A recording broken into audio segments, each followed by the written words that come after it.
Tadi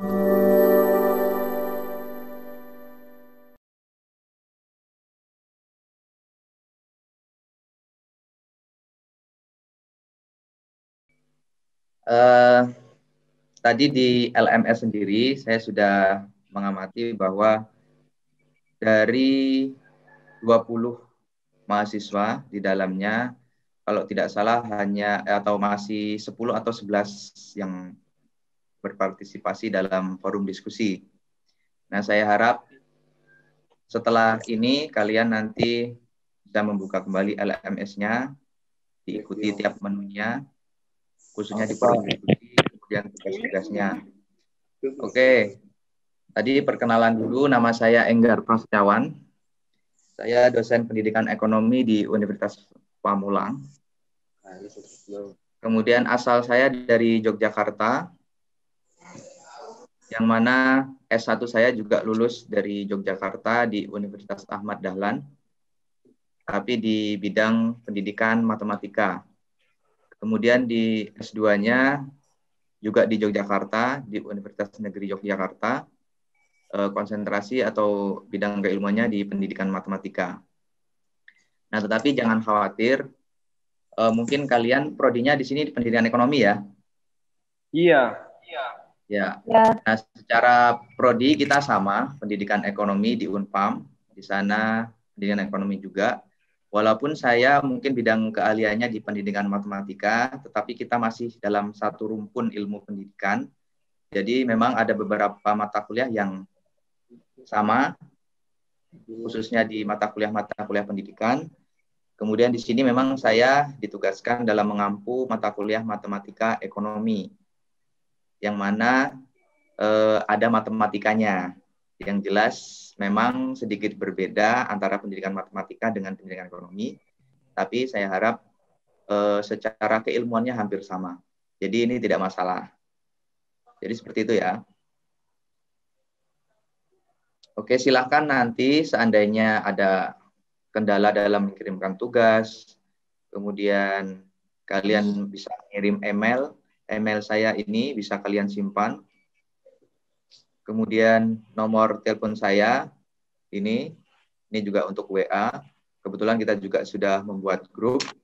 Saya harap itu tidak jadi masalah. Nah, kemudian sebelum ke materi, saya ingin menyampaikan dulu. Dalam mata kuliah matematika ekonomi, pasti kita harus memiliki capaian pembelajaran. Mungkin untuk capaian pembelajaran di sini sedikit berbeda dengan di sana, tapi saya kira secara umum itu masih satu tujuan. Di sini bahwa kalian setelah mengikuti mata kuliah ini diharapkan mampu memahami dan terampil dalam mengaplikasikan ilmu matematikanya, khususnya dalam menyelesaikan masalah-masalah ekonomi, kemudian dalam masalah-masalah juga yang mungkin nantinya di lapangan kalian hadapi. Jadi saya harap di mata kuliah ini nanti kalian bisa terapkan dalam kehidupan sehari-hari supaya nanti bisa menjadi solusi di dalamnya. Oke ya. Nah, kita melakukan perkuliahan seperti kalian melakukan perkuliahan di sana, pasti juga memiliki kontrak perkuliahan. Jadi kita harus sepakati kontrak perkuliahan kita itu apa saja. Nah, untuk di sini aturannya kita ada 5 indikator yang harus kalian perhatikan. Indikator-indikator ini nanti akan menjadi penentu dalam nilai akhir kalian. Yang pertama yaitu terkait kehadiran, kemudian yang kedua nilai tugas, yang ketiga tes akhir pertemuan, yang keempat UTS, dan yang kelima UAS. Nah, masing-masing indikator tadi memiliki bobot-bobot persentase sendiri-sendiri. Yang mana untuk kehadiran 10%, kemudian nilai tugas 15%, tes akhir pertemuan 20%, UTS 25%, dan UAS 30%. Nah, rinciannya, supaya kalian nanti tahu gambarannya, Itu misalkan ini, untuk penilaian kehadiran. Untuk kehadiran sendiri, kita sudah dijadwalkan selama atau sebanyak 14 pertemuan, ditambah UTS dan UAS. Sehingga, misalkan untuk menghitung kehadiran, jumlah kehadiran kalian full, misalkan 14. Otomatis nanti 14 dibagi 14 dikalikan 10, sehingga 10 bobotnya. Oleh karena itu, 10% itu ya, kalau dari 100% ya 10 nilainya untuk dari kehadiran. Begitupun misalkan jumlah kalian hanya 12, ya tinggal dihitung saja 12 per 14 kali 10. Itulah bobot nilai kehadiran kalian. Kemudian untuk nilai tugas, nah nilai tugas ini kan di LMS sendiri, di masing-masing pertemuan ada tugasnya, yaitu tugas terstruktur. Baik tugas terus 1, tugas terus 2, 3, dan seterusnya sampai pertemuan 14. Nah, nilai tugas terstruktur itu otomatis wajib kalian kerjakan karena masuk ke dalam salah satu indikator penilaian nilai akhir.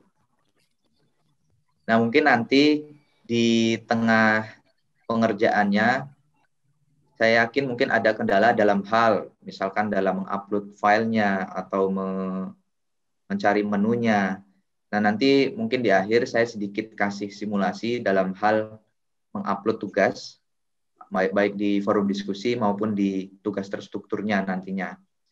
Nah, kemudian untuk tes akhir pertemuan, ini juga sama, juga ada di menu LMS-nya, yaitu di tes akhir pertemuan, kalau tidak salah setelah forum diskusi. Nah, itu juga wajib kalian kerjakan. Nah, itu bobotnya cukup besar, 20%. Nah, di sana soalnya pilihan ganda, silahkan nanti dikerjakan semuanya. Nah, nanti rata-rata nilai tes akhir kalian selama 14 pertemuan itu tinggal dikalikan 20%. Itulah nanti bobot tes akhir pertemuan kalian selama 14 pertemuan. Kemudian yang keempat yaitu nilai UTS. Untuk nilai UTS saya kira wajib, memang wajib, karena otomatis jika kalian tidak mengikuti UTS, ya nilainya bisa jadi langsung 0. Nah, di sini tinggal dikalikan saja nilai UTS-nya, dikali 25%, itulah nilai bobot UTS. Sama seperti nilai UAS-nya juga. UAS nanti diikuti, hasilnya bagaimana, nanti dikalikan 30%, itulah bobot UAS. Nah, setelah 5 indikator tadi sudah terhitung masing-masing, otomatis nanti tinggal dijumlahkan. Itulah nilai akhir kalian. Nah, kemudian nilai akhir ini nanti kita bagi untuk grade-nya. Di sini bisa kalian lihat. Untuk nilai akhir 90 sampai 100 yaitu grade-nya menjadi A. Untuk 80 sampai 89 A minus, 70 sampai 79 B, 60 sampai 69 B minus, 50 sampai 59 C, 40 sampai 49 D, dan yang terakhir 0 sampai 39 otomatis E. Nah, mungkin di sini yang mahasiswa Unpam khususnya sedikit berbeda. Biasanya hanya A, B, C, D, E. Di sini kita ada pembagian lagi intervalnya, ada A minus dan juga B minus. Jadi itu tidak jadi masalah. Dengan demikian, inilah kontrak perkuliahannya yang mana mau tidak mau, suka tidak suka, kalian harus ikuti secara maksimal. Karena inilah nanti nilai akhir kalian yang akan muncul dalam hal pembagian di akhir nantinya. Oke ya? Sepakat nggak untuk kontrak kita? Sepakat, Pak. Oke. Sepakat, Pak. Sepakat, Pak. Pak. Oke. Nah, sampai di sini ada yang ingin ditanyakan, barangkali yang ada yang mau tawar-menawar atau bagaimana, ada yang masih bingung?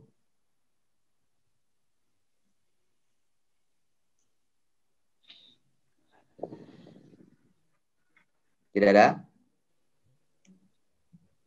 Tidak, Pak. Oke, kalau tidak ada, kita lanjut. Nah, untuk 14 pertemuan ke depan, itu materinya apa saja sih? Nah, sebelumnya kalian di sini untuk mahasiswa IKIP Gunung Sitoli, sekarang ada di semester 1 ya? Ya, Pak. Ya, Pak. Oke, sudah mendapatkan mata kuliah ini, matematika ekonomi? Belum, Masih Pak. belum, Pak. Belum. Oke, belum. Ya, tidak apa-apa. Nah, nanti kan kemungkinan memang di sini kalau di Unpam sendiri itu letaknya di semester 2. Nah, mungkin nanti kalian di semester 2 kalau sama akan menjumpai mata kuliah ini. Jadi malah kalian diuntungkan di sini sudah mempelajarinya lebih awal. Nah, tinggal nanti menyesuaikan bagaimana nanti pembelajaran yang ada di sana. Seperti itu ya. Nah, apa saja materinya? Yang pertama yaitu himpunan. Yang mana nanti pembahasannya yaitu terkait konsep himpunan, kemudian hubungan antar himpunan, kemudian yang terakhir operasi himpunan. Nah, sebelumnya kalian rata-rata di sini lulusan SMA atau SMK? SMA. Dari SMK.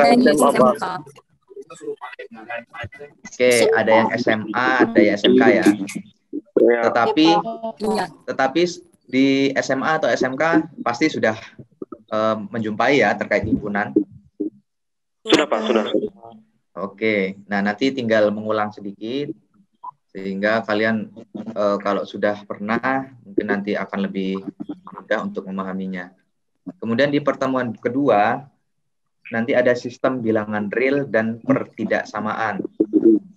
Yang mana nanti pokok pembahasannya yang pertama ada himpunan bilangan real, kemudian sifat bilangan real, interval pada bilangan real, kemudian himpunan penyelesaian pertidaksamaan. Nah, pertemuan 1 dan 2 sebenarnya kan sudah kita lakukan dimulai dari hari Senin kemarin. Jadi nanti berakhir pada hari Sabtu. Nah, nanti yang belum harap setelah ini segera mengunjungi LMS-nya di webnya dan ikuti menu-menu yang ada di sana. Kemudian di pertemuan 3 nanti ada fungsi linier. Fungsi linier ini nanti cakupannya yaitu tentang konsep fungsi liniernya, kemudian grafik fungsi linier, persamaan fungsi linier, dan hubungan dua garis. Kemudian pertemuan keempat, nah ini baru kita memasuki bagian ekonominya, yang mana fungsi linier di sini nanti diterapkan pada permintaan, kemudian pada penawaran, dan pada keseimbangan pasar. Yang mana nanti cakupan materinya ada konsep fungsi linier pada permintaan, kemudian grafik atau kurva fungsi linier pada permintaan, persamaan fungsi linier pada permintaan, konsep fungsi linier pada penawaran, kurva fungsi linier pada penawaran, kemudian bagaimana menentukan persamaan fungsi linier pada penawaran, kemudian harga dan jumlah keseimbangan, dan terakhir kurva atau grafik dari titik keseimbangan pasarnya. Nah, itu untuk fungsi linier yang diterapkan pada fungsi permintaan, penawaran, dan keseimbangan pasar. Selanjutnya di pertemuan 5, itu nanti masih fungsi linier, tetapi fungsi linier pada pajak dan subsidi.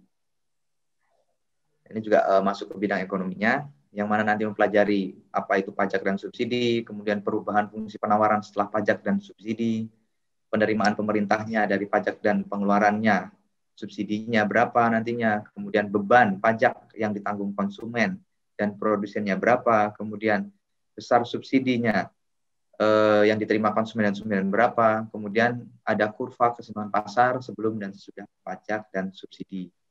Kemudian yang pertemuan 6 terkait dengan fungsi linier pada konsumsi dan tabungan. Di sana nanti pembahasannya hakikat fungsi konsumsi dan tabungan, persamaan fungsi konsumsi dan tabungan, kurva fungsi konsumsi dan tabungan, pengertian BEP dan kurva BEP-nya. Ada yang sudah tahu apa itu BEP?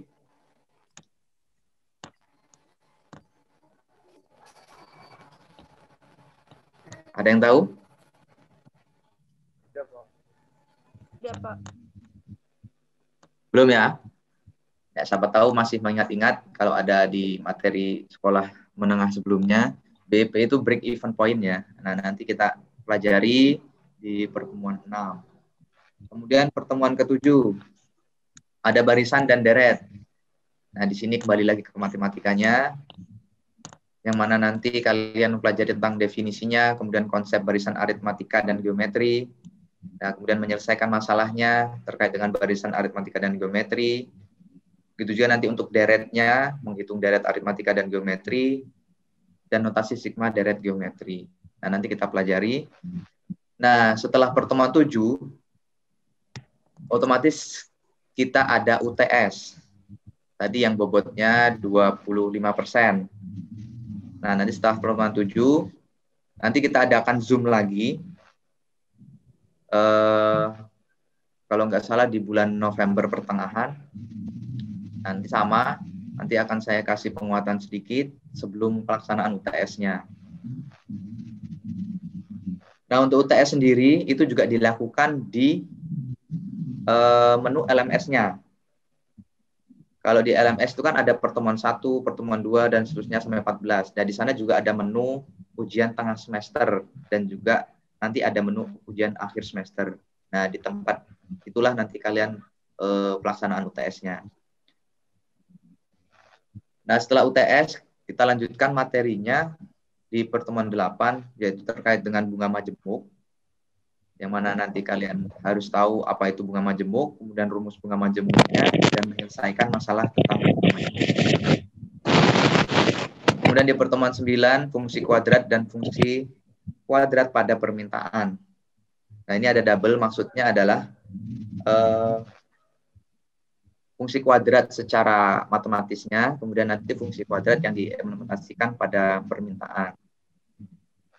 Yang mana nanti konsep fungsi kuadratnya, macam-macam kurva parabolnya, kemudian menggambar kurvanya, konsep fungsi kuadrat pada permintaannya bagaimana, kemudian menggambar fungsi kuadrat pada permintaan juga. Kemudian pertemuan 10, fungsi kuadrat pada penawaran. Nah, sebenarnya dua materi dengan pertemuan 9 dan pertemuan 10 ini hampir mirip, hanya saja mungkin arah kurvanya yang sedikit berbeda. Nah, kalian nanti sama yang dipelajari tentang bentuk umumnya, fungsi kuadrat penawaran bagaimana, bentuk kurvanya bagaimana, dan menggambar kurvanya itu harus bagaimana langkahnya. Nah, nanti kalian pelajari semua. Kemudian di pertemuan 11, yaitu ada penerimaan total. Nah, di sini kalian nanti harus memahami konsep penerimaan total itu bagaimana, kemudian menghitung penerimaan total maksimumnya, dan menggambar kurva penerimaan totalnya. Nah, ini sampai pertemuan 11. Kemudian selanjutnya, di pertemuan 12, yaitu fungsi eksponen dan logaritma.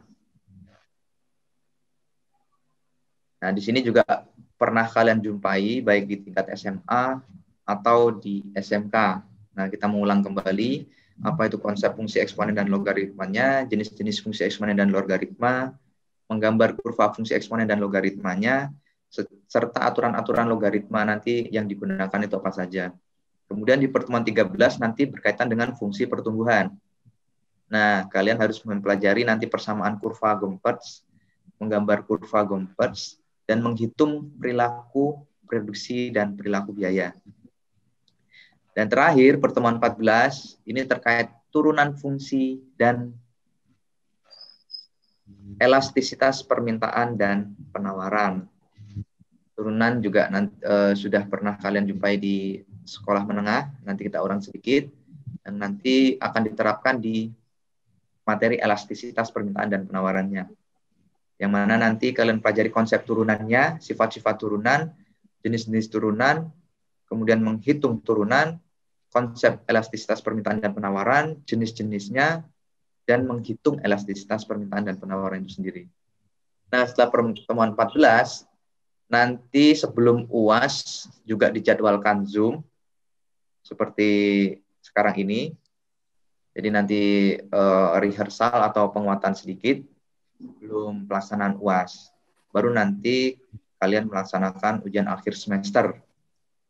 Sama letaknya juga di LMS, di menu ujian akhir semester. Oke, sampai di sini ada yang ditanyakan sebelumnya? Silakan.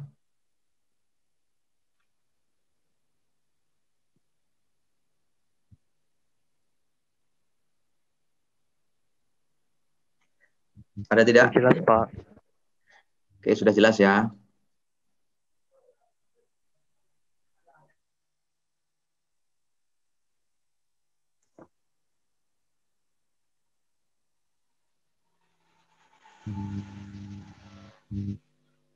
Oke, itu pengantar dulu dari saya.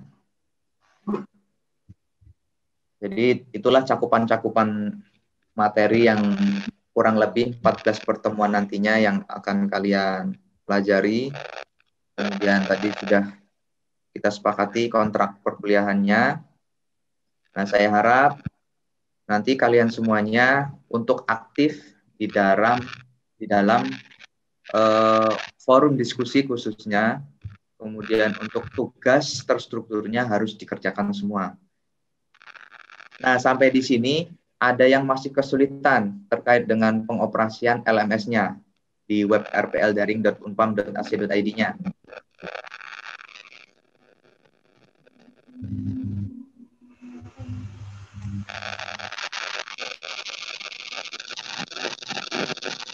Ini suara apa ya?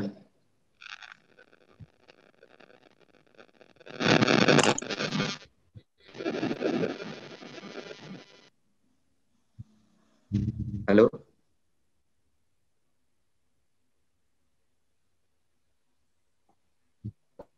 Iya, Pak.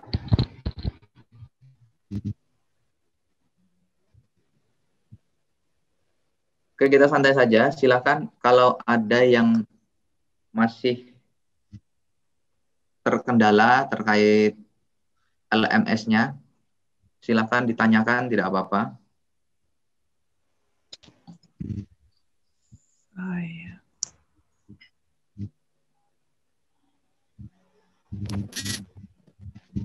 Pak,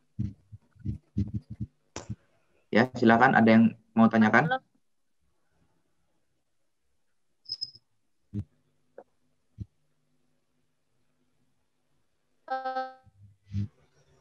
Singgungan dalam mengisi ada tugas diketik apa? Susi ya, Susi Arianti Waruwu. Iya, Pak. Suaranya putus-putus, coba diulangi lagi. Sepertinya sinyalnya di situ lemah. Dalam contohnya kan Pak gini, kan ada tugas. Entah Ya, diketik di atau ditulis tangan kan perlu diupload. Jadi kami kurang paham Pak, bagaimana nguploadnya. oke. Ya, seperti tadi disampaikan Bu Yerning juga memang ada mahasiswa yang belum bisa untuk mengupload foto khususnya di forum diskusi ya. Betul Iya ya? Pak. Nah, untuk mengupload foto di sini mungkin saya kasih langsung tutorialnya saja supaya kalian lebih paham. Nah, yang pertama, kalau memang nanti ke depan kan ada jawaban yang harus ditulis tangan misalkan, atau kalau diketik itu juga nanti bisa, tetapi saya harap ditulis tangan nantinya ya. Misalkan ada simbol-simbol tertentu yang mungkin kesulitan. Nah, nanti yang utama kalian kerjakan dulu yang di kertas tulis tangan, kemudian dipoto, tidak masalah. Tetapi nanti fotonya, ukuran filenya harus minimal 500 KB. Kalau lebih dari 500 KB nanti akan sulit diupload. Jadi tidak mau diupload. Nah, itu yang jelas harus punya filenya dulu kurang dari 500 KB. Nah, kemudian jika sudah ada filenya, kalau mau membuka lewat HP, ya otomatis filenya harus di HP. Kalau membuka lewat laptop, filenya juga harus di laptop. Nah, ini sedikit saya share bagaimana cara menguploadnya.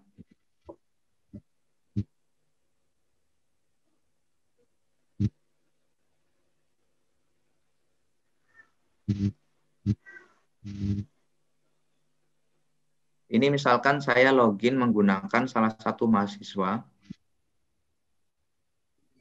Muncul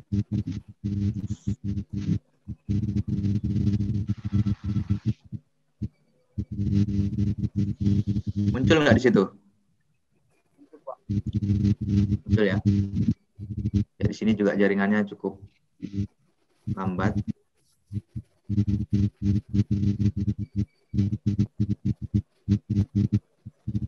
Oke, misalkan dibuka di pertemuan 1.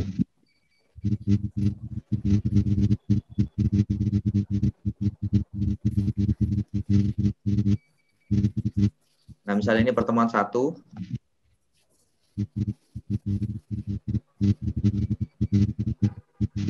Kalian buka di forum diskusi ya, forum diskusi.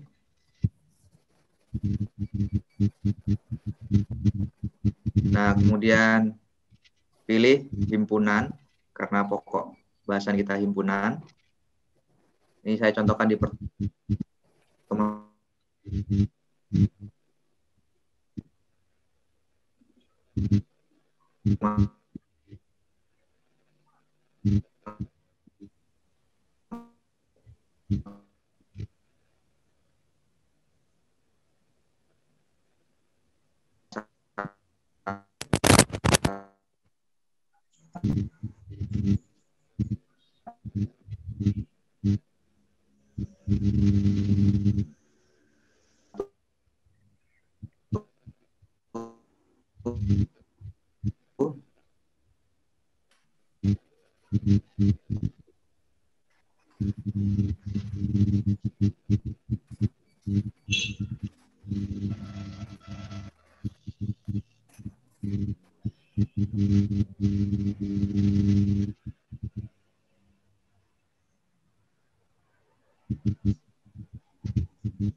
Halo, masih muncul?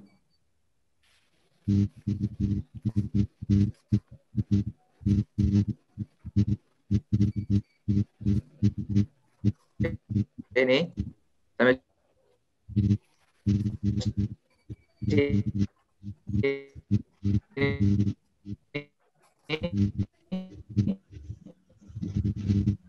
halo, halo, halo, halo.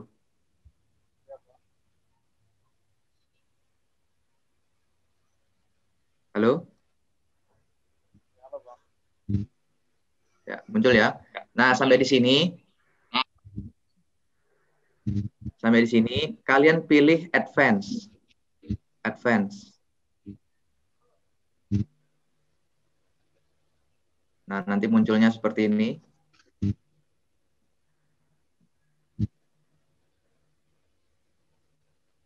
Oke.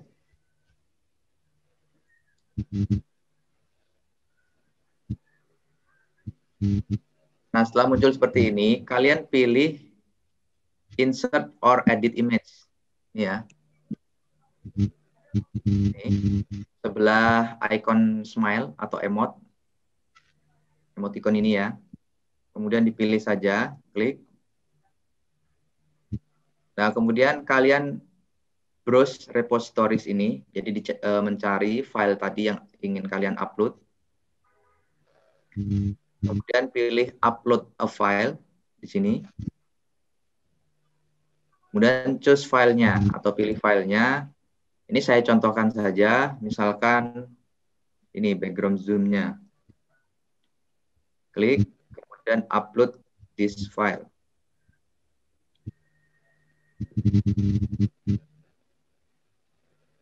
Nah, nanti akan muncul seperti ini. Di bawah URL ini kalian kasih saja deskripsi, misalkan jawaban, misal. Oke, setelah itu save image. Jangan lupa save image di sini.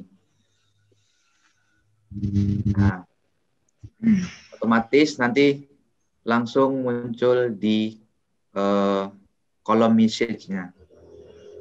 Baru setelah ini belum selesai ya, belum selesai. Jadi harus kalian post to forum di bawah bagian bawah, post to forum. Saya contohkan post to forum.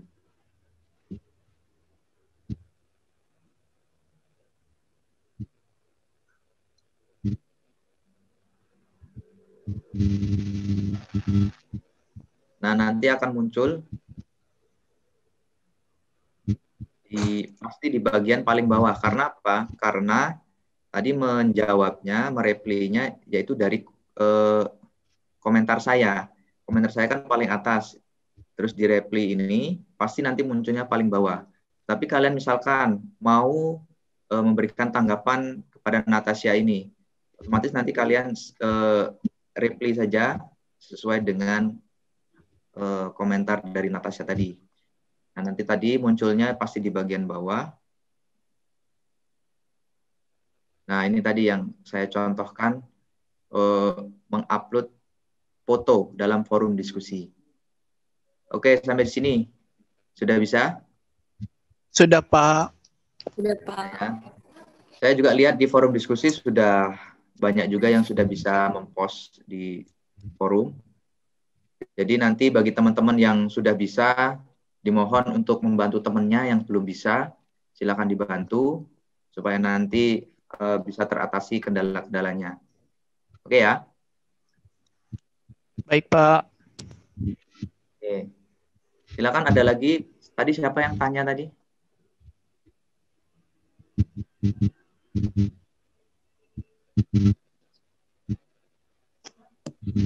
Siapa ya? Susi udah bisa, Susi? Kira-kira? Sudah, Pak. Sudah ya? Oke, silakan yang lain. Saya, Pak. Ya, Nova ya? Iya, Pak. Ya, silakan.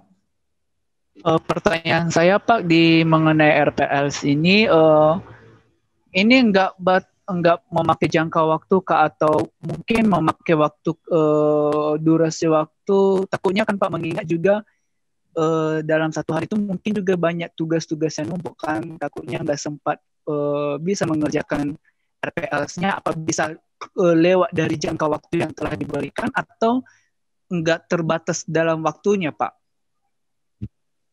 Oke, kalau untuk pembelajaran kita, khususnya online ini, kita kan sudah dijadwalkan untuk tanggal sekian sampai sekian, itu untuk pertemuan 1-2 misalkan, tanggal sekian-sekian pertemuan 3 dan 4 dan 5. Nah, otomatis kita harus melaksanakan kegiatan pembelajarannya di rentang waktu yang sudah ditentukan. Kita kan untuk pertemuan 1 dan 2 ini dari tanggal 26 sampai 31. Nah, otomatis di tanggal itulah kalian melakukan pembelajaran online-nya. Untuk jamnya itu dibebaskan. Mau pagi, siang, malam, itu terserah kalian. Yang jelas, setiap menu yang ada di LMS itu harus kalian kerjakan semua. Nah, itu. Cuman memang kemarin kan aturan di sistem bahwa kalian bisa membuka menu-menu berikutnya itu kan harus dibuka menu pertama dulu misalkan. Misalkan tes awal itu kan harus dikerjakan dulu. Jadi harus dikerjakan. Nah, kalau bisa saran saya itu di hari pertama pada saat pelajarannya itu kalian sudah kerjakan itu. Karena apa? Kalau kalian misalkan mulai hari Senin kan sampai Sabtu, kalian membukanya di hari Sabtu. Ya otomatis nanti kan kalian numpuk kerjaannya, ya kan?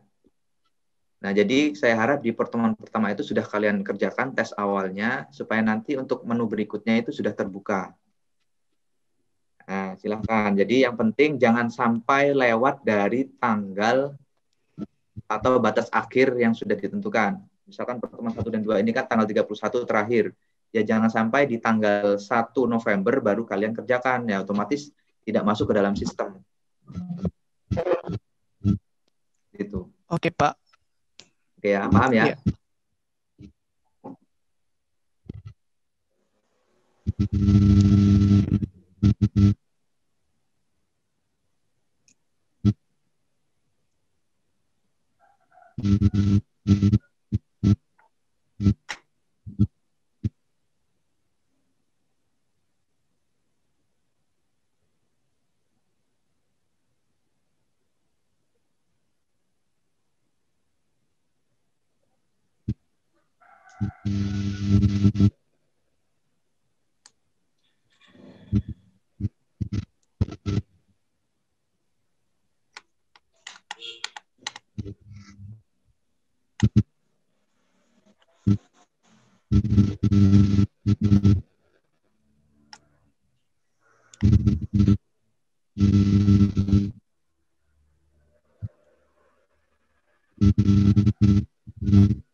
Siapa yang tahu ID meeting sekarang?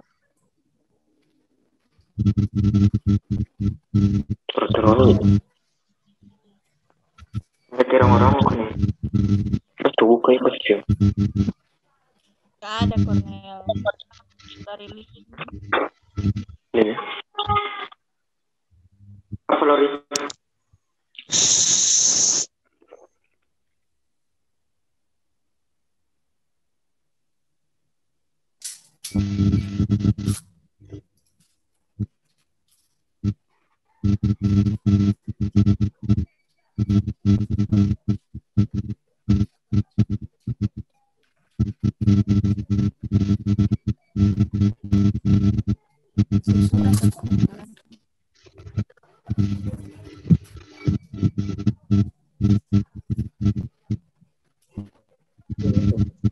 Ketua.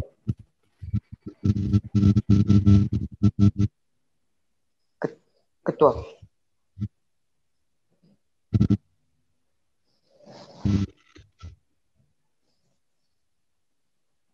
Ketua. Udah siap ya? Udah siap sama.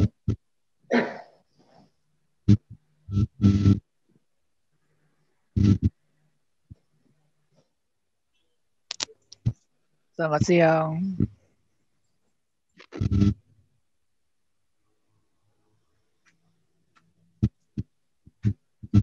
Lama Nova. Selamat siang. Sampai jam Halo. berapa meetingnya, Mas? Soalnya pihak juga meeting. Halo, halo. Silent. Halo, halo. Sudah muncul suara saya? Oh, sudah Pak. Udah, Pak. Ya, mohon maaf ya, ini sering terkendala sinyal juga. Jadi sering keluar tadi. Oke, silakan. Ada lagi yang ditanyakan?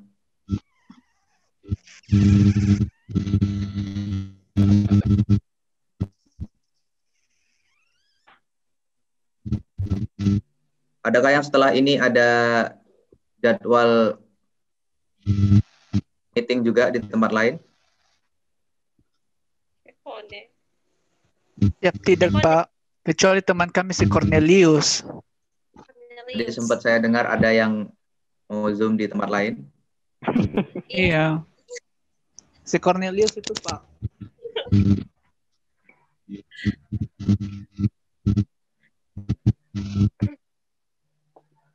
Meeting DPR. Kalau tidak ada pertanyaan, nah terkait untuk materinya, materi himpunan dan sistem bilangan real dan persamaan di pertemuan 1 dan pertemuan 2. Silakan jujur siapa yang belum buka materinya sama sekali. Angkat tangan.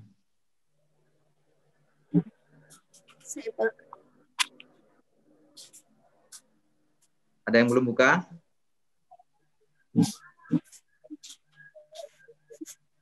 Halo?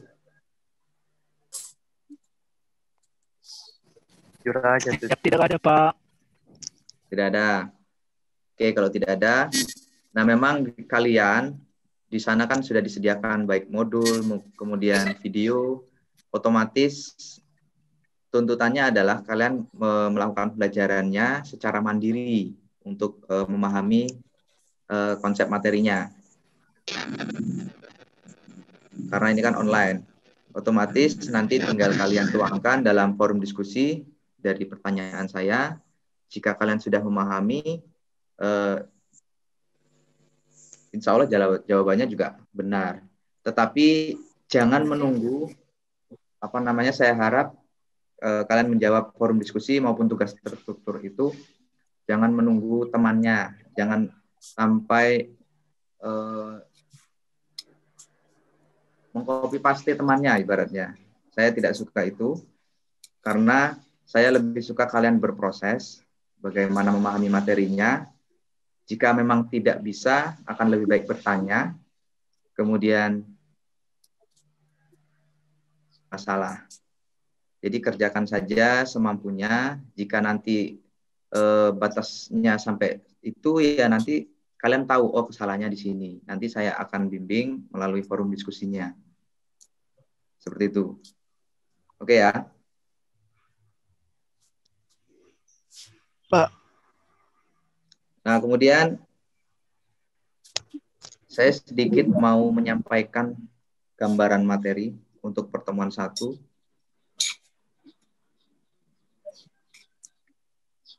Saya share.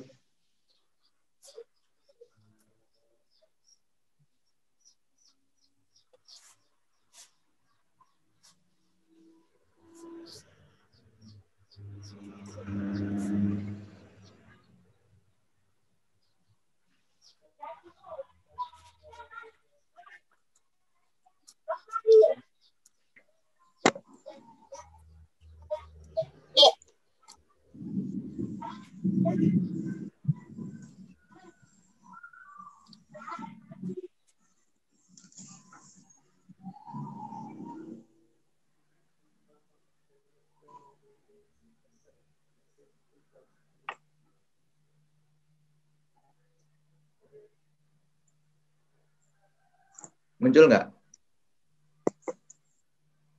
Tidak, Pak. Tidak, Pak. Tidak, Pak. Belum ya?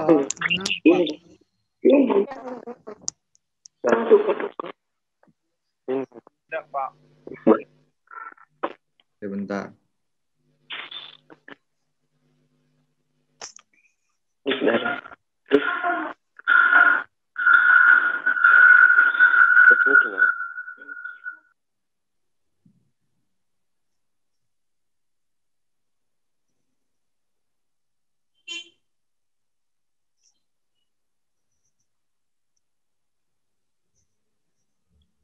Sudah muncul?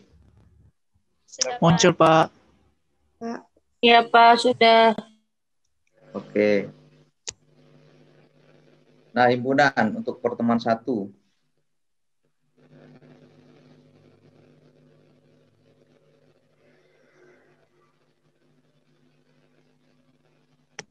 Bisa kalian lihat untuk nomor 1 sampai 4. Untuk nomor 1 kira-kira itu himpunan atau bukan? Iya, Pak. Himpunan ya. Kemudian yang nomor 2. Ya. Himpunan. Himpunan, Pak. Oke. Nomor 3. Himpunan. Himpunan. Nomor 3 himpunan. Himpunan. Ya. Ya, nomor 3 bukan ya. Iya, sorry. Kemudian nomor 4. Bukan himpunan. Nah, bukan. Nah, kalau kalian cermati nomor 1 sampai 4 itu sebuah himpunan, bisa dikatakan himpunan, yaitu kumpulan benda atau objek yang dapat didefinisikan dengan jelas. Jadi kalau seperti kelompok laki-laki tua, nah itu kan kita tidak tahu tuh siapa saja atau berapa banyak orangnya. Tapi kalau nomor 1 misalkan kumpulan hewan mamalia. Hewan mamalia kan yang menyusui, itu bisa diidentifikasi. Seperti nomor 2 juga, kumpulan warna pelangi. Magico hibiniu, itu jelas. Nah, itu sebuah kumpulan yang mana dikatakan himpunan. Jadi nanti kalian juga pasti sudah paham karena sudah dipelajari di materi sebelumnya atau di sekolah menengah. Jadi saya harap tidak jadi masalah. Kemudian berikutnya notasi himpunan. Nah, notasi himpunan itu kan mudah saja, yaitu huruf kapital dari abjad A sampai Z itu bisa dinotasikan sebagai himpunan. Misalkan A, himpunan B, himpunan C, himpunan D, himpunan E, dan seterusnya. Itu jadi saya kira tidak jadi masalah. Yang mana nanti dikasih apa namanya tanda kurung kurawal seperti itu. Kemudian contohnya misalkan himpunan A adalah himpunan bilangan prima kurang dari 15, ya penulisannya A sama dengan dalam kurung 2, 3, 5, 7, 11, 13. Saya kira tidak jadi masalah. Kemudian menyatakan suatu himpunan itu ada, kalian bisa lihat. Yang pertama berupa deskripsi atau kata-kata. Yang kedua dengan notasi. Yang ketiga dengan mendaftar anggota-anggotanya. Jadi bisa kalian lihat, saya kira itu juga sudah ada di modulnya. Jadi kita cepat saja. Kemudian hubungan antar himpunan. Yang pertama ada hubungan saling lepas. Misalkan kalian lihat contohnya. Himpunan B 1, 2, 3, 4, 5. Kemudian himpunan C 6, 7, 8, 9, 10, 11. Sehingga kalau kalian lihat antara kedua himpunan itu saling lepas atau tidak.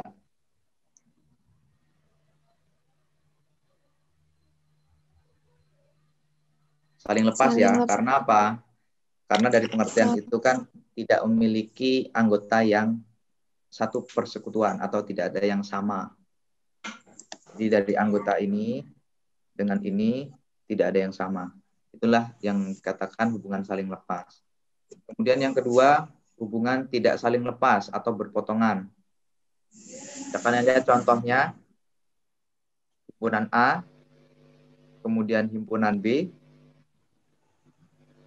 Karena di antara himpunan A dan himpunan B ada anggota yang sama, misalkan 3 dan 5, maka kedua himpunan itu adalah himpunan yang tidak saling lepas. Saya kira itu mudah sekali. Dan yang ketiga, hubungan yang sama.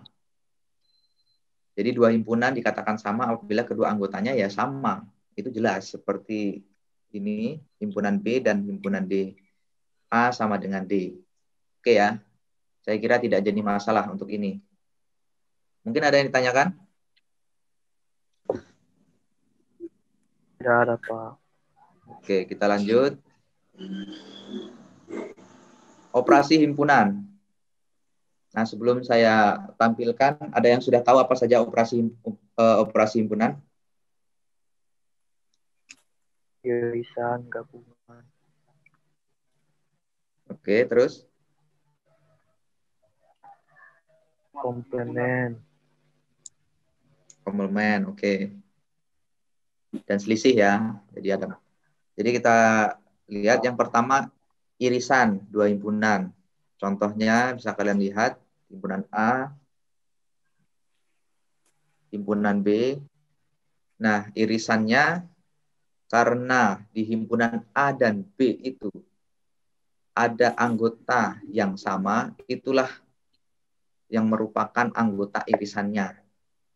Di sini 3, 5, 7, 11, dan 13. Sehingga hasilnya adalah A irisan B, 3, 5, 7, 11, dan 13. Kemudian gabungan. Gabungan itu lambangnya seperti U. Kalau irisan tadi seperti U tapi terbalik ya.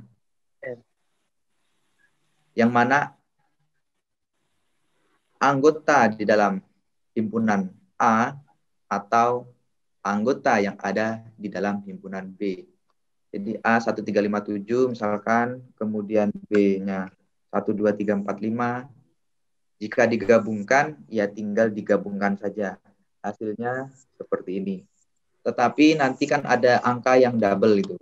Angka yang double itu ditulis satu saja. Jangan sampai nanti kalian tulis kedua-duanya. Karena misalkan 1 ada 2, 3 ada 2, 5 ada 2. Jangan sampai ditulis dua-duanya. Jadi salah satu saja. Seperti itu ya. Kemudian selisih dua himpunan. Selisih dua himpunan itu disimbolkan seperti ini. A dikurangi B atau A garis miring B. Tapi garis miringnya dari kiri atas ke kanan bawah. Beda dengan garis miring ini salah ya? Tidak. Nah, ini simbol selain dari selisih tadi. Contohnya misalkan himpunan A 13579, himpunan B 12345. Nah, anggota himpunan A yang tidak ada di himpunan B. Itulah hasilnya 7 dan 9. Misalkan saya balik. Ini kan A dikurangi B. Atau selisih A dengan B. Saya misalkan tulis B dikurangi A. Hasilnya apa? Ada yang tahu? 2, 4. 2, Pak. Oke, jadi kan 2 dan 4. X anggota B, otomatis di sini X anggota B, anggota B, di mana X-nya itu bukan anggota A-nya. Jadi anggota B-nya 1, 2, 3, 4, 5, tapi yang bukan anggota A, berarti 2 dan 4. 2 dan 4. Nah, jadi itu hasilnya. Oke ya, bisa ya. Jadi antara A dikurangi B itu nanti tidak sama dengan B dan A. Tidak sama. Oke. Saya hapus ya.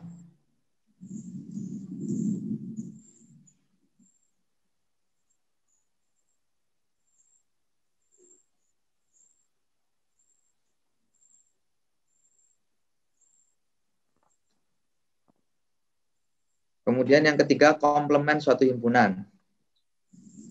Notasinya A seperti pangkat ya, pangkat C atau A komplement sama dengan X, di mana X anggota S itu semesta, dan X bukan anggota A-nya.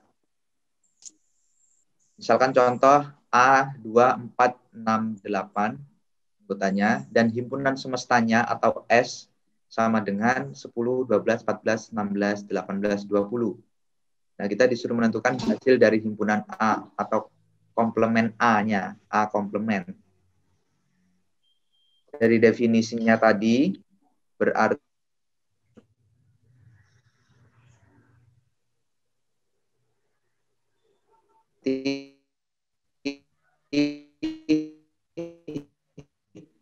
anggota himpunan A tetapi ada di 10, 12, 14, 16 seperti itu. Ini hasilnya.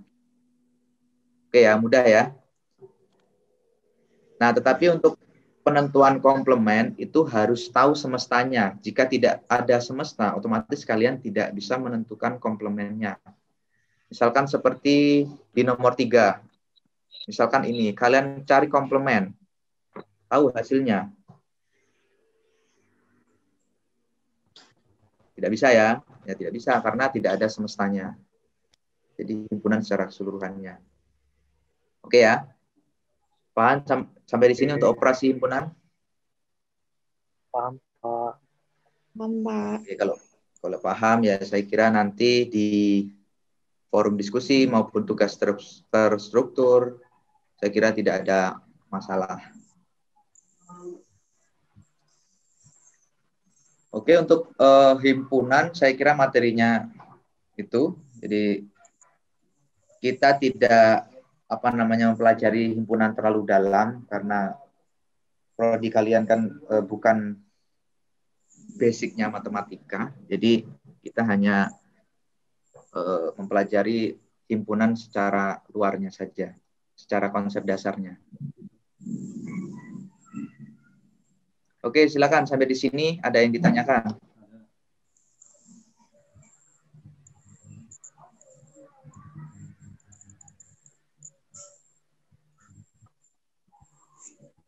Silakan.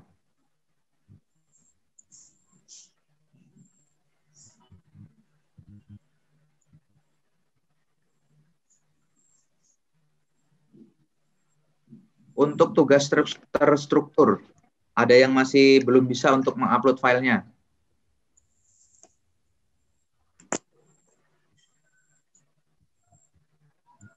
Aprianus? Gimana Aprianus?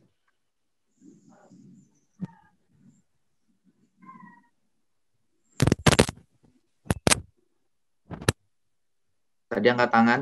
Silakan Aprianus.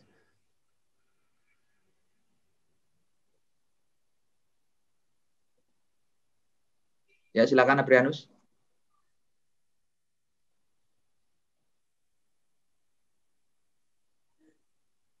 Belum muncul suaranya?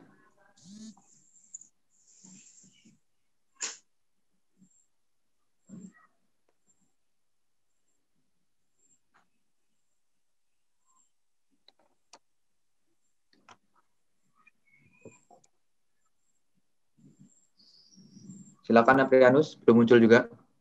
Coba di setting same as system itu yang di mikrofonnya.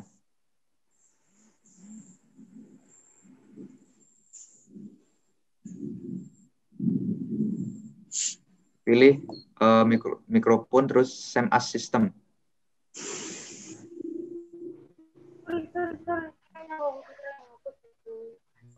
Bisa? Aprianus? Iya, halo Bang. Oke, silakan. Ya, mengenai tugas struktur itu Bang, Ya, saya kurang tahu bagaimana cara mengupload itu tugasnya dalam bentuk file atau dokumen. ya. Oke. Untuk mengupload file tugas terstruktur, sebenarnya hampir sama seperti forum diskusi tadi. Hanya saja nanti yang kalian upload harus berupa file. Khususnya file PDF. Jadi jangan Word ya. Iya Pak. Bahkan nanti kalian ketik Word dulu, bisa di-convert PDF dulu, baru nanti kalian upload. Nah, kemudian ukuran file maksimal itu adalah 2 MB. 2 MB ya, 2 MB. Berbeda dengan foto tadi, kalau foto hanya 500 KB. Tapi kalau file itu maksimal 2 MB. Nah, bagaimana? Coba saya tutorialkan.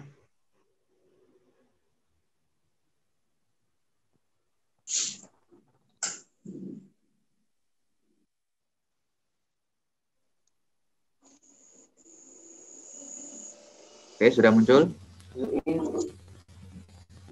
Sudah, Pak. Ya, ini tadi masih di forum ya, forum diskusi.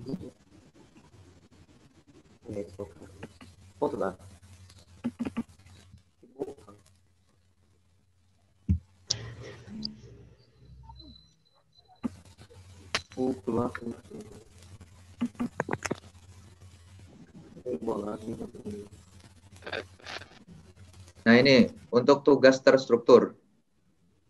Kalian masuk dulu ke dalam tugas terstruktur. Kemudian jika belum mengerjakan, download dulu soalnya.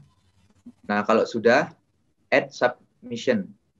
Ini langsung add submission ini.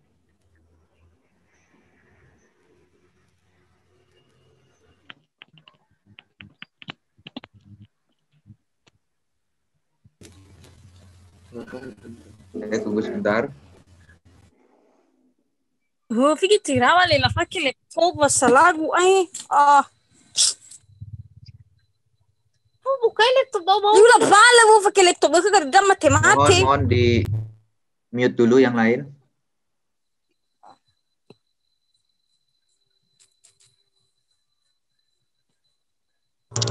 Jupe tenang. Oke, saya lanjutkan. Nah, misalkan sudah seperti ini. Jika kalian pilih menu ini, di atas tulisan file ini yang paling kiri. Add. Nah, kemudian upload a file. Kemudian sama seperti tadi, choose filenya, di mana letaknya. Misalkan saya contohkan.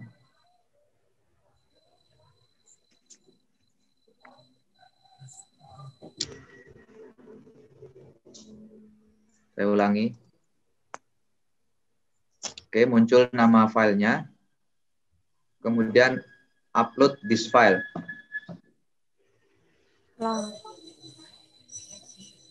Nah, jika sudah seperti ini, itu belum selesai. Kemudian pilih Save Change. Nah, untuk mengupload file sebenarnya ada dua cara juga.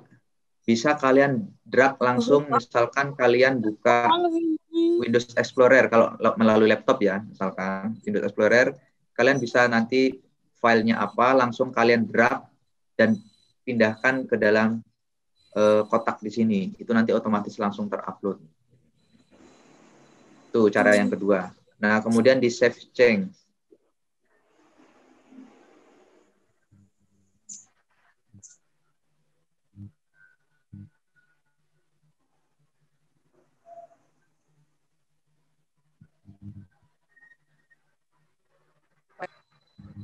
Oke. Nah, jika sudah tandanya ini di file submission ini sudah muncul file kalian yang kalian upload tadi.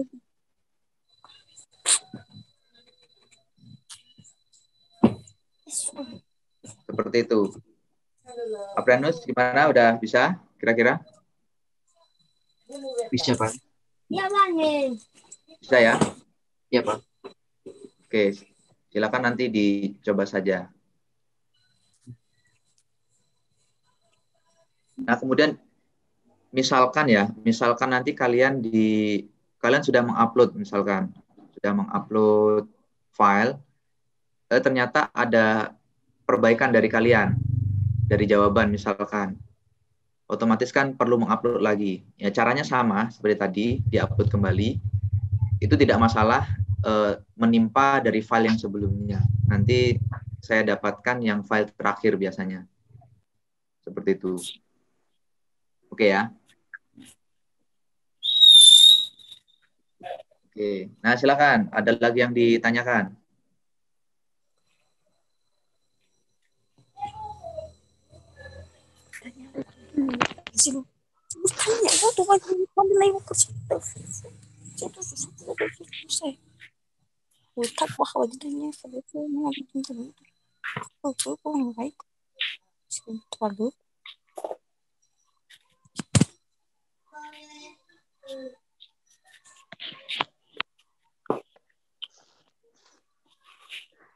Tidak ada ini?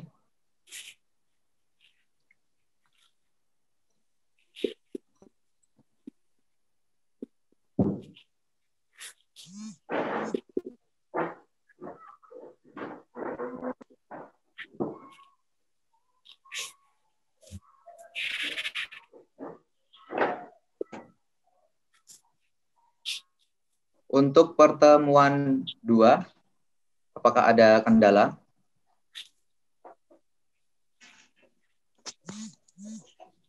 Belum dibuka, Pak.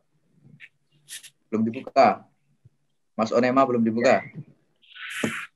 Ya, baru fokus di pertemuan pertama, Pak.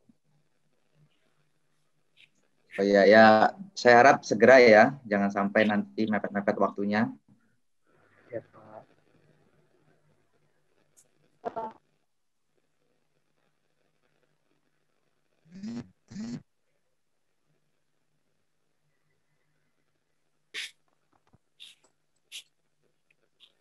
Oke, kalau tidak ada pertanyaan, saya mau share untuk materi pertemuan 2. Sebenarnya juga ini ada di LMS. Jadi saya gambarkan saja. Saya buka modulnya.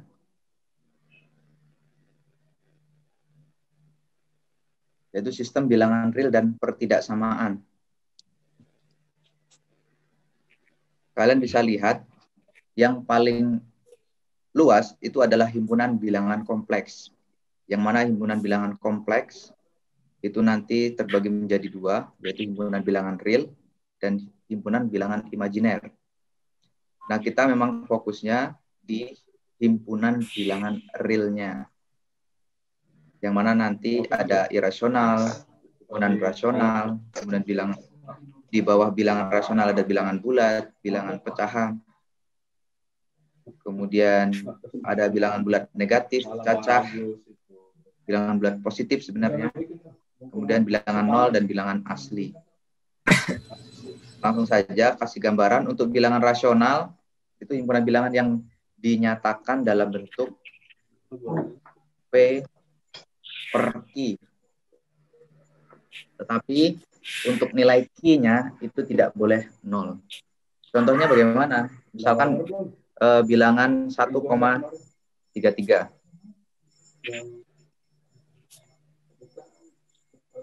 Nah, ini bisa dirubah ke dalam bentuk pecahan atau P per Q. Itu dengan cara seperti kalian lihat di sini, kedua ruas atau misalkan 1,33 tadi itu sama dengan A-nya. Ya. Nah, kemudian kedua ruas itu sama-sama dikalikan 10, otomatis 1,33-nya komanya bergeser menjadi ini, kemudian A-nya menjadi 10A. Gitu ya. Nah, kemudian kita pecah antara 1,33 dengan 13,33. Otomatis jika kita kembalikan ke bilangan 1,33-nya, itu 12 ditambah 1,33 sama dengan 10A. Seperti itu. Nah, otomatis karena A tadi adalah 1,33 ini tadi, sehingga 12 ditambah A sama dengan 10A. Ini ya. 12 sama dengan 10A, A-nya pindah ke ruas kanan. Sehingga 12 sama dengan 9A. A sama dengan 12 per 9. Nah, otomatis dia berbentuk P per Q atau pecahan.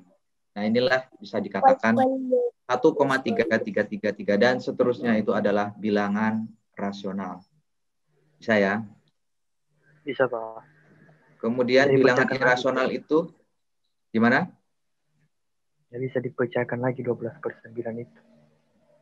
Boleh. 12 per 9 jika mau disederhanakan menjadi 4 per, ini bisa ya, kalau mau dipecahkan lagi 4 per 3. Tapi di sini kan saya contohkan hanya untuk merubah ke dalam pecahannya saja. Tapi nggak masalah. Oke, bagus. Selanjutnya bilangan irasional, himpunan bilangan yang tidak dapat dinyatakan dalam bentuk P per Q. Seperti bilangan Pi itu kan sudah ditetapkan besarnya 3,14, 15, sekian, sekian, sekian. Nah, itu tidak bisa dirubah ke dalam bentuk pecahan. Kemudian bilangan E atau eksponen juga tidak bisa. Kemudian akar 2 itu juga tidak bisa karena berulangnya itu tidak sama. Seperti itu. Kemudian bilangan bulat. Bilangan bulat itu dari bilangan bulat negatif, 0, dan bilangan bulat positif. Nah, itu adalah bilangan bulat. Saya kira tidak jadi masalah. Kemudian bilangan cacah dimulai dari 0 sampai tak hingga. 0, 1, 2, 3 sampai tak hingga. Itu bilangan cacah. Kalau bilangan asli, mulai dari 1, 2, 3, dan seterusnya sampai tak hingga. Oke, itu tidak jadi masalah. Nah, kemudian sifat-sifat ini, baik sifat medan atau sifat urutan, bisa kalian pelajari nanti. Ada hukum-hukumnya, ada hukum komutatif, ada asosiatif, distributif, dan unsur identitas. Untuk komutatif sendiri, misalkan X ditambah Y itu sama dengan Y ditambah X. X dikalikan Y sama dengan Y dikalikan X. Sehingga penjumlahan dan perkalian itu berlaku untuk hukum komutatif. Begitu juga untuk asosiatif, X ditambah di dalam kurung Y ditambah Z sama dengan dalam kurung X ditambah Y ditambahkan Z. Itu sama. Begitu juga untuk perkalian. Itu juga berlaku untuk hukum asosiatif. Nah, hukum-hukum ini itu bisa kalian terapkan pada saat nantinya mencari fungsi permintaan atau fungsi penawaran. Itu bisa kalian terapkan. Makanya di sini kita antar dulu secara perhitungan matematisnya. Nah, untuk hukum yang lain bisa kalian pelajari. Untuk sifat urutan itu juga bisa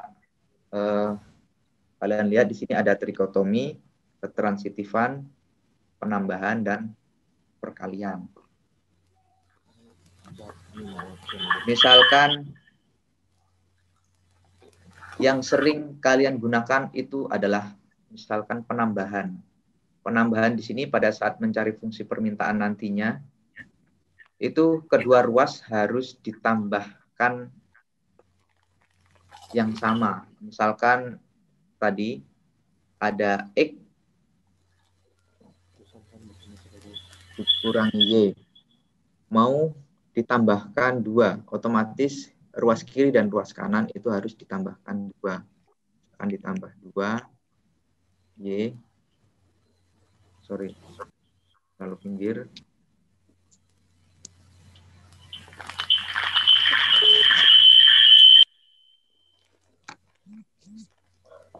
Nah, jadi dua-duanya harus berlaku. Jadi jangan sampai hanya sebelah saja. Gitu ya. Begitu juga perkalian nantinya. Harus kedua ruas sama-sama dikalikan. Oke, saya kira itu nanti tidak jadi masalah karena kalian sudah mempelajari itu sebelumnya. Kemudian untuk interval. Nah, interval di sini berlaku pada saat kalian nanti membuat garis bilangan. Jadi saya contohkan langsung. Di garis bilangan, misalkan untuk membedakan, ini ada garis bilangan, misal di sini ada negatif 2, di sini ada 4. Nah, untuk membedakan arah garis bilangan nantinya pada saat sistem pertidaksamaan itu kalian harus lihat dulu. Misalkan nanti di sini ada positif, di sini negatif, di sini positif. Misalkan di sini nanti ada X lebih dari min 2, di sini kurang dari 4. Nah, tanda di garis bilangan itu nanti lingkaran, tetapi lingkaran kosong. Jangan ada isinya. Karena apa? Karena tanda di sini lebih dari, tidak ada sama dengannya. Begitu juga untuk 4-nya kurang dari 4, sehingga di sini juga ditandai bundaran kosong. Tetapi nanti berbeda, nah ini arahnya ya, ini nanti ke sini. Nanti berbeda jika misalkan ada X lebih dari, misal ini ya, X lebih dari sama dengan min 2, kurang dari sama dengan 4. Otomatis nanti di garis bilangan, kalian menandainya di sini ditandai bundaran hitam atau tebal. Jadi bukan kosong. Nah, itu membedakan ada sama dengan tidaknya. Oke ya? Paham ya? Paham, Pak. Paham, Pak. Paham, Pak. Oke, kita lanjut. Untuk pertidaksamaan, saya kira kalian sudah paham bahwa pertidaksamaan itu suatu ini suara apa ya?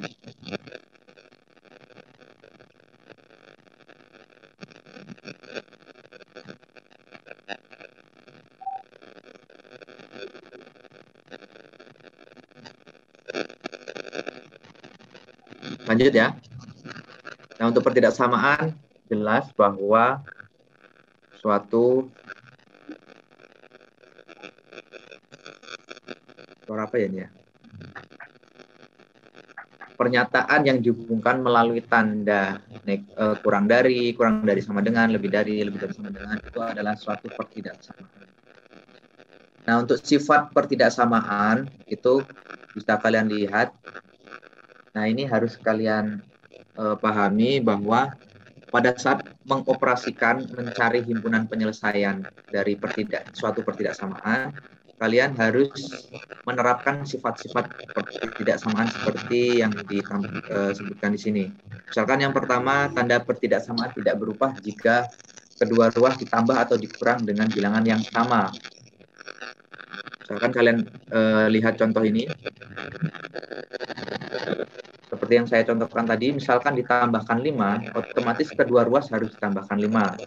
Sehingga hasilnya 7 kurang dari 10. Begitu juga kalau dikurangi, otomatis sama. Kedua ruas harus sama-sama dikurangi angka yang sama. Kemudian sifat yang kedua, itu tanda pertidaksamaan tidak berubah jika kedua ruas dikali atau dibagi dengan bilangan positif yang sama. Misalkan contoh yang A, 2 kurang dari 5 dikalikan 3, otomatis ruas kiri dikalikan 3, ruas kanan juga dikalikan 3. Tandanya tidak berubah, 6 kurang dari 15. Yang B sama, mau dibagi pun kedua ruas dibagi, itu tandanya tidak berubah. Nah, sifat yang ketiga, tanda pertidaksamaan akan berubah jika kedua ruas pertidaksamaan dikali atau dibagi dengan bilangan negatif yang sama.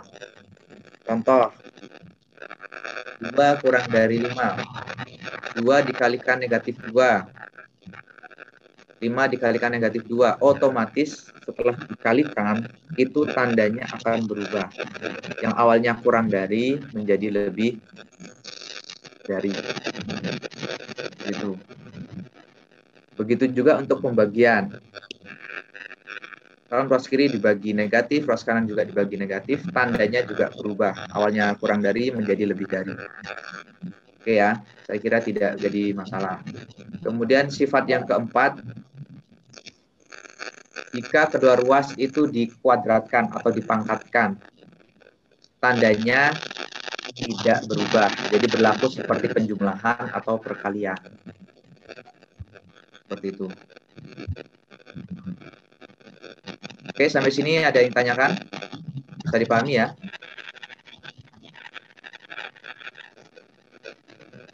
Bisa? Halo? Iya, Pak. Oke, kita lanjutkan untuk jenis pertidaksamaan, itu pertidaksamaan linear dan pertidaksamaan kuadrat. Nah, untuk pertidaksamaan linear, misalkan contoh di sini berupa pecahan. Bisa kalian lihat? Bisa, Pak. Ya. Nah, di sini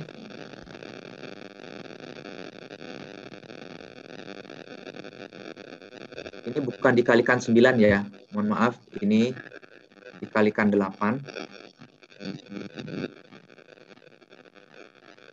Sehingga hasilnya menjadi ini. Nah, kemudian disederhanakan kembali untuk yang memiliki variabel X itu bisa dioperasikan. Tetapi kalian tidak bisa mengoperasikan antara misalkan 2X dengan 2 itu tidak bisa dioperasikan. Tetapi 2X dioperasikan dengan X di sini. Nantinya. Tetapi di sini ini adalah hasil kali dari 2X plus 2 dikalikan 2 tadi. Ini ya, dalam kurung ini. Jadi 4X plus 2, kemudian X plus 2-nya tetap. Kurang dari ini tadi dikalikan 8 menjadi 8X plus 96. Nah, saya kira setelah ini baru dikumpulkan atau dikelompokkan yang memiliki variabel X.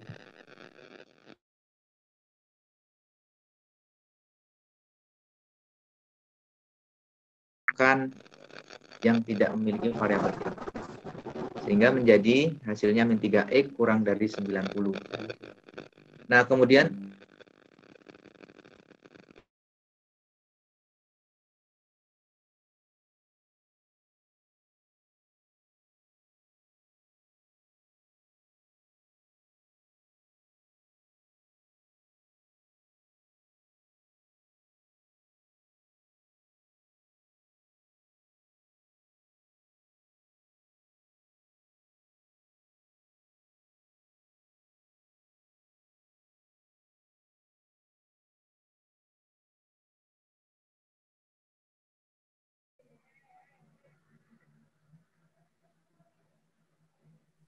Oh, mohon maaf. Tadi keluar lagi. Saya share lagi ya.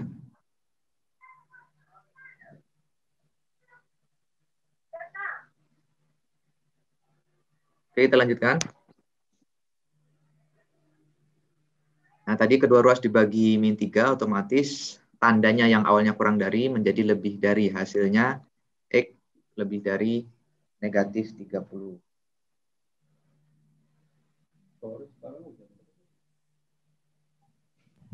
Oke, bisa? Halo? Bisa, Pak. Oke. Bisa, Pak.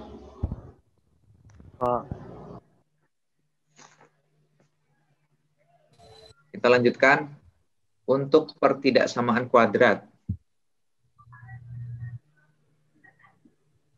Nah, untuk pertidaksamaan kuadrat bisa kalian lihat di situ.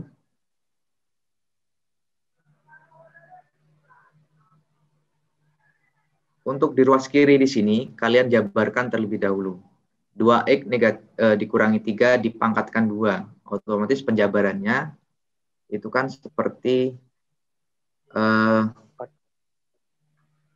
misalkan secara umum ya, A plus B dikuadratkan itu kan sama dengan A kuadrat plus 2AB plus B kuadrat.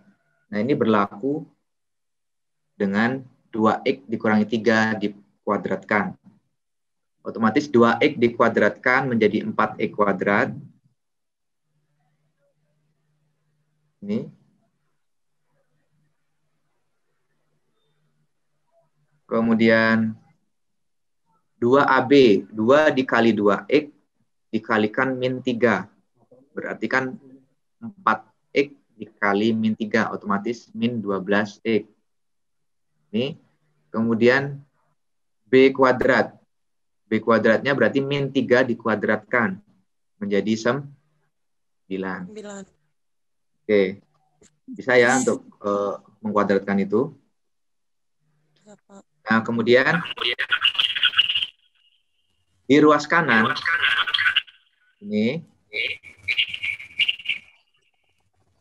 berlaku 3X dikalikan X, 3X dikali min 1, kemudian min 3 dikalikan X, dan min 3 dikalikan min 1. Sehingga hasilnya ini 3X kuadrat, kemudian ini min 6X ini diperoleh dari min 3X dengan min 3X lagi. Jadi kan 3X dikali min 1 tadi min 3, kemudian min 3 dikali X jadi min 3, sehingga min 3 ditambah min 3 menjadi min 6X. Kemudian min 3 dikalikan min 1 menjadi 3. Nah, min 2-nya itu tinggal mengikuti sini. Nah, kemudian kita sederhanakan lagi. Semua yang ada di ruas kanan itu dipindahkan ke ruas kiri. Sehingga ruas kanan menjadi 0. Otomatis dari 3X kuadrat min 6X plus 3 dikurangi 2, itu pindah ke ruas kiri menjadi, karena dia berpindah ruas dari kiri ke kanan atau kanan ke kiri, otomatis tandanya berubah. Yang awalnya menjadi positif menjadi negatif, begitu juga yang awalnya negatif menjadi positif. Makanya ini 3X kuadrat pindah ke ruas kiri menjadi min 3X kuadrat, min 6X pindah ke ruas kiri menjadi plus 6X, positif 3 pindah ke ruas kiri menjadi min 3, dan min 2 pindah ke ruas kiri menjadi positif 2. Oke. Nah, kemudian disederhanakan menjadi 4X dikurangi 3X, itu adalah X kuadrat. Jadi yang harus memiliki variabel yang pangkatnya sama itu bisa dioperasikan. Tetapi kalau variabel yang pangkatnya berbeda, itu tidak bisa dioperasikan. Misalkan 4X kuadrat dikurangi 12X, itu tidak bisa. Seperti itu. Kemudian min 12X, ini juga bisa dioperasikan dengan yang memiliki variabel X-nya juga. Otomatis min 12X ditambah 6X di sini. Hasilnya min 6X. Ini ya. Kemudian untuk yang konstantanya 9, ini dikurangi 3 ditambah 2. Otomatis 9 dikurangi 3, 6 ditambah 2, 8. Nah, inilah hasilnya. Sehingga diperoleh X kuadrat dikurangi 6X plus 8 lebih dari sama dengan 0. Bisa sampai di sini? Oke. Nah, setelah itu kalau sudah seperti itu, untuk mencari penyelesaiannya, itu kalian faktorkan. Nah, mungkin ini pernah dipelajari di jenjang SMA atau SMK sebelumnya, memfaktorkan persamaan kuadrat. Jadi kalian lihat,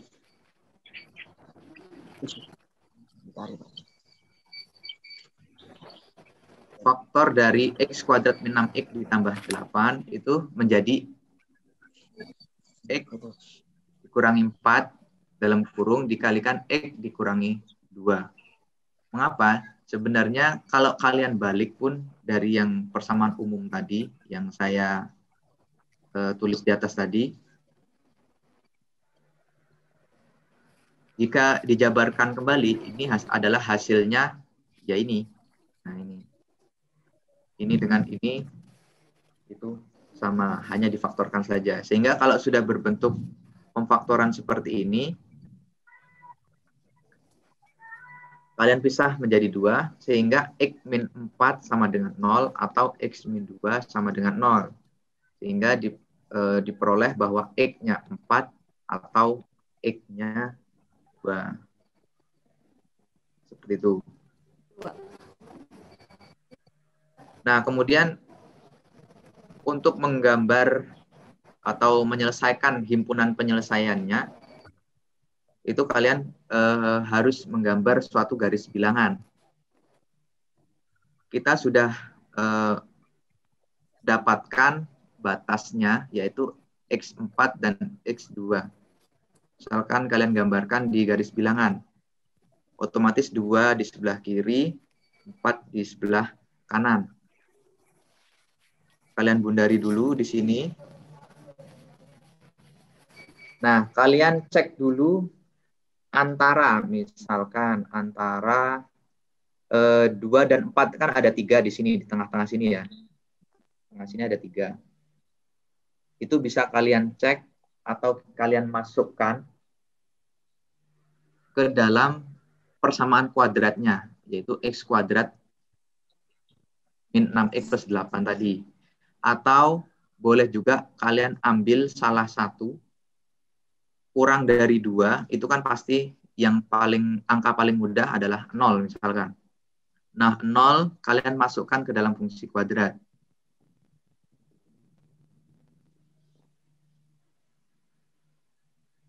Sehingga 0 kuadrat dikurangi 6 dikali 0 ditambah 8 lebih sama dengan berapa? 0 kurangi 0 tambah 8 8 ya. Oke, berarti 8 itu kan positif ya. Ini kan positif. Berarti kurang dari 2-nya itu adalah di sini positif.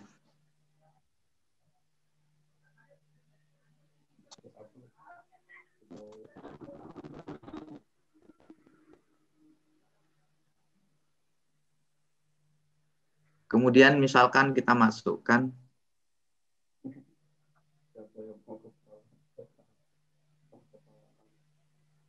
kita masukkan 3 misalkan atau 2.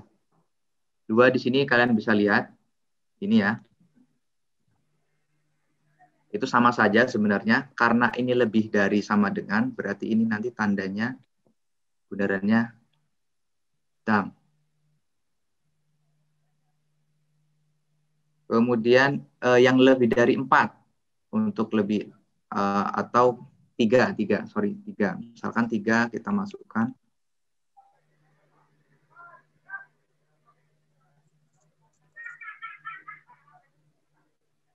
Berapa ini hasilnya?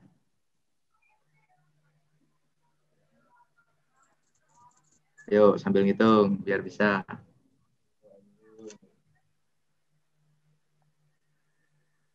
Min 1. Min 1.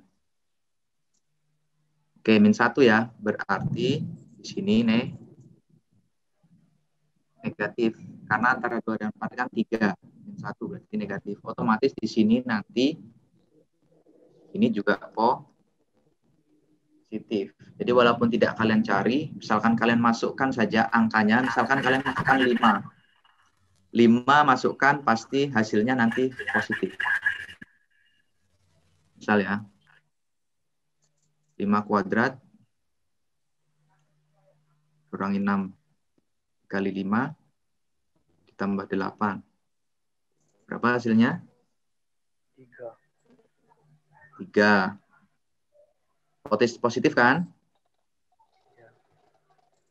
Nah, sebenarnya walaupun kalian hanya mencari salah satu saja, setelah sudah tahu batas bawah dan batas atasnya, 2 dan 4, salah satu saja misalkan yang ini tadi, kalau sudah tahu positif tadi hasilnya, otomatis selang di antara 2 batas tadi, pasti selang-seling.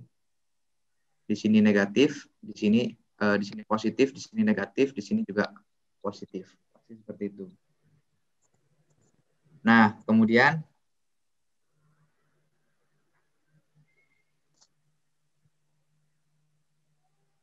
karena di sini tandanya lebih dari, ya saya tulis di sini tadi, X kuadrat min 6X plus 8 itu lebih dari sama dengan 0. Lebih dari sama dengan 0 itu kan pasti arahnya positif. Ya enggak? Nah, otomatis di garis bilangan, ya cari saja yang tandanya sudah positif tadi. Nah, jadi arahnya pasti ke sini.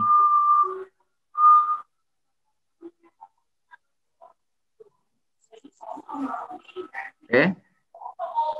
Nah, inilah garis bilangannya. Sehingga kalau kalian simpulkan himpunan penyelesaiannya sama dengan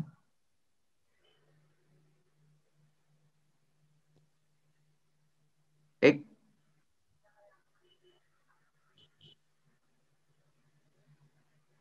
lebih dari 2 dan X lebih dari 4. Nah, itu himpunan penyelesaian pertidaksamaan dari X kuadrat min 6X plus 8. Lebih dari 0. Oke ya, sampai di sini bisa?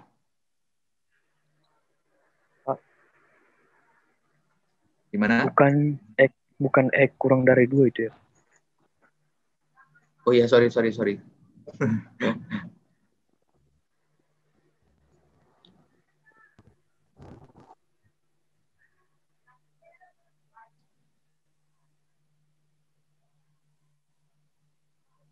X kurang dari 2 dan X lebih dari 4. Jadi sesuai arah garis bilangannya ya. Positif. Oke, bisa ya?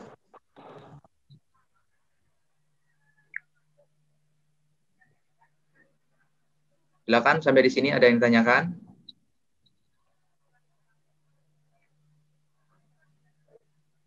Tidak ada?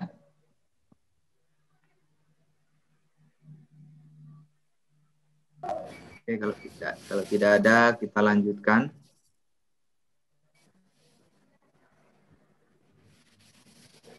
Ini tadi sebenarnya sama ini ya.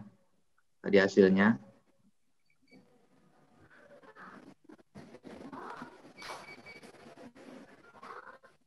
Oke, ternyata materinya hanya sampai di situ. Silakan sampai di sini ada yang ditanyakan.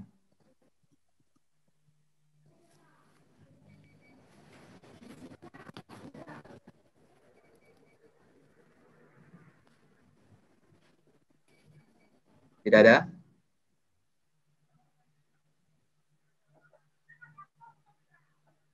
Oke, kalau tidak ada, silakan nanti dipelajari kembali modul digitalnya. Di sana sudah disediakan, kemudian video pembelajaran juga sudah ada. Silakan dimanfaatkan. Kemudian jangan lupa tugas terstruktur, kemudian forum diskusi. Nah, itu juga jangan sampai lupa, karena di situ terkait dengan keaktifan kalian. Jadi akan terlihat. Nah, ini jangan lupa, untuk di forum diskusi, itu minimal 2 komentar atau tanggapan kalian. Kalau belum mencapai 2, itu nanti tidak muncul tanda checklist hijau. Jadi, forum diskusinya seperti belum dikunjungi, ibaratnya. Jadi belum masuk ke dalam sistem. Jadi minimal 2 ya. Jadi saya harap boleh tidak harus tanggapan itu atau komentar itu berupa langsung jawaban. Boleh nanti di dalamnya namanya diskusi itu boleh tanya jawab, boleh memberikan masukan kepada temannya, boleh menanggapi temannya jika ada pertanyaan, itu juga boleh. Jadi bebas. Jadi bukan hanya untuk menjawab suatu pertanyaan yang saya ajukan. Seperti itu ya. Oke. Ya, sebelum saya akhiri, silakan kalau ada pertanyaan lagi, saya kasih kesempatan.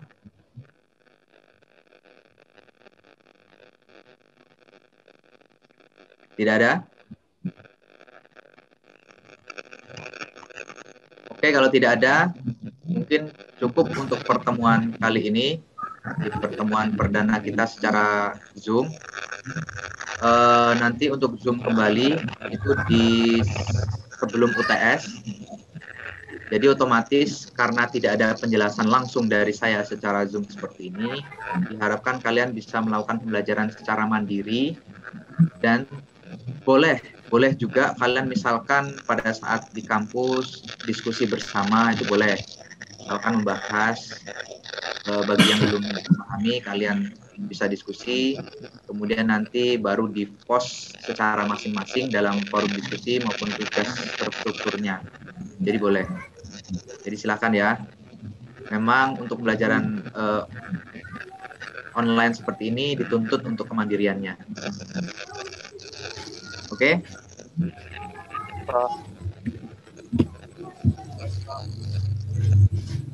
Oke, kalau seperti itu, sampai bertemu di LMS-nya, di forum diskusi. Silakan nanti kita diskusi di sana.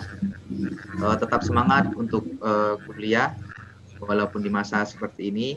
Jangan sampai dengan keterbatasannya mungkin secara teknologi atau apapun itu, kita jangan sampai putus asa dan tetap semangat.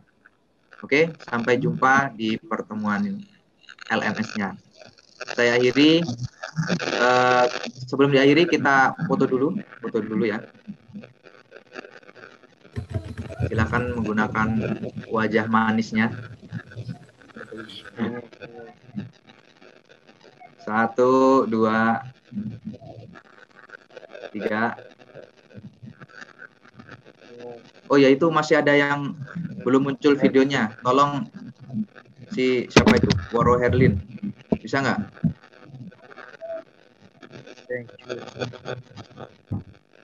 Ya sudah, kalau tidak bisa, tadi sudah saya ambil. Sampai jumpa di lain kesempatan. Terima kasih atas perhatiannya. Saya akhiri. Assalamualaikum warahmatullahi wabarakatuh. Selamat sore.